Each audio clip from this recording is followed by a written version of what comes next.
get to decide what kind of king you are going to be. Show me my respect and bow down. My son, it is your time. You debut with 12 Years a Slave in 2013, and then just after more than 5 years, you've been into two of the biggest franchises in cinema history, Marvel Cinematic Universe and Star Wars. And how do you feel at the moment?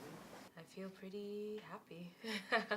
There's a lot to celebrate. I'm particularly pleased to be in this film, to be the first, in the first Black Panther film coming to the Marvel Cinematic Universe. I love it. I really do.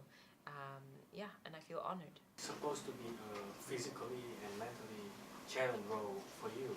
So how long have you prepared for the role, and how did you connect it with the character in this movie?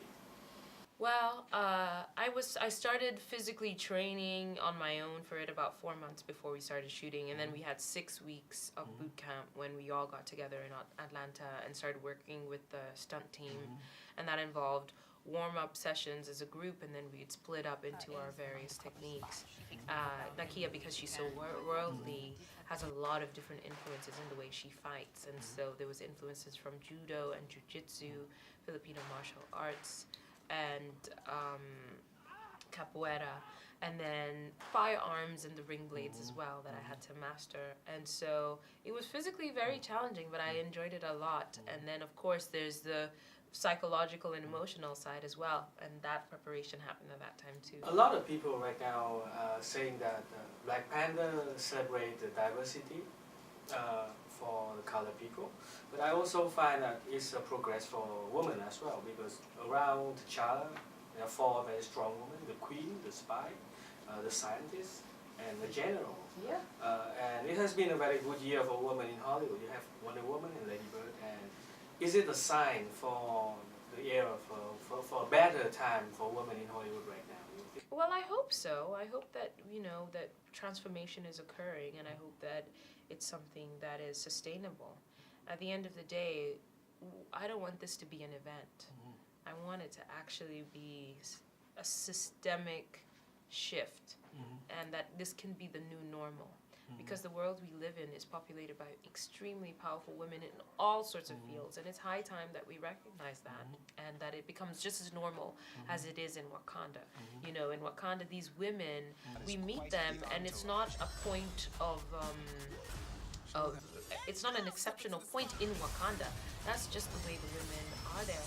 The country has figured out how to realize the full potential of all their citizens, and that's something for us to definitely aspire towards. So in the context of now, how do you think the world will react with a story like Wakanda? I hope the world embraces it. There's a lot of enthusiasm already, a lot of love that we're feeling, a lot of support. We're starved for this kind of image, a kind of aspirational image where Black people are not the oppressed, but the ones leading the charge. I think that's a positive, very refreshing image. And it's a reminder of a wealth within a people that we often don't get to recognize, and certainly don't get to celebrate publicly.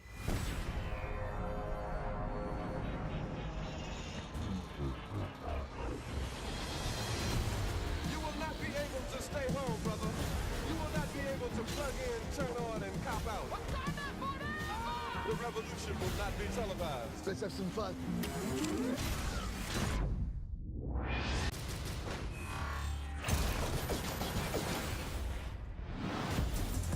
The revolution will be live.